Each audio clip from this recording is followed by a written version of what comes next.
Thomas Coburn, Oklahoma politician and physician, died Saturday after a years-long battle with cancer. He was 72. Coburn, a Republican who served in the House of Representatives and the Senate, was best known as a staunch fiscal conservative who hated and highlighted excess government spending. He refused to support bills that included what he saw as an abuse of taxpayer money, rarely backing down from those convictions even when they went against his own party, and did everything in his power to block them. He became known as Dr. No, a moniker he earned up until the very end of his tenure, when he blocked one bill to fund suicide prevention programs for military veterans and another to renew the terrorism insurance program, which would bail out insurance companies if they were unable to pay a flood of claims following a 9/11-like terrorist attack. Both bills were passed a few weeks later, after Coburn left office. "I am not a go-along, get-along guy if I think it is the wrong way to go," Coburn told The New York Times in 2008. "I am okay taking the consternation of my colleagues. I take my oath seriously." Transparency was part of Coburn's campaign against government waste. In 2006, he worked with John McCain and two Democratic senators, Tom Carper and Barack Obama, on the Federal Funding Accountability and Transparency Act, which created a public online database of entities that received government funds. That database can be found at usaspending.gov. He also put out an annual Wastebook listing of what he judged to be the 100 most wasteful uses of taxpayer money.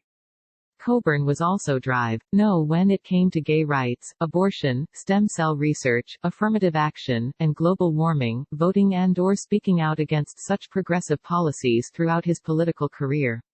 He voted for a congressional amendment banning same-sex marriage in 2006 and was a self-professed global warming denier. He was against abortion except in cases where the life of the mother was in danger. In fact, according to the Oklahoman, he had performed 2 procedures as an obstetrician. Coburn was born in Wyoming on March 14, 1948, and grew up in Muskogee, Oklahoma. After college, he worked for his father's ophthalmic equipment company for several years, then went to medical school. He graduated in 1983 and opened up his own family and obstetrics practice, where he said he delivered more than 4,000 babies. He continued to see patients while serving as a representative and a senator, either at cost or free of charge to get around conflict of interest rules. He was also a Southern Baptist church deacon. A political outsider, Coburn ran for Congress in 1994 and was an unlikely winner. A proponent of term limits who decried career politicians, he said he would only serve for 3 terms and refused to seek re-election in 2001. In 2004, not thrilled with the Republicans vying for an open Senate seat, he entered the race. He served from 2005 until 2015. He ended his second term 2 years early after his prostate cancer, for which he was treated in 2011, returned, though he insisted his health was not why he stepped down. This was Coburn's 4th bout with cancer. He also had melanoma in 1975 and colon cancer in 2003. In one of his last speeches on the Senate floor, Coburn defended the sometimes lonely crusade that defined his political career.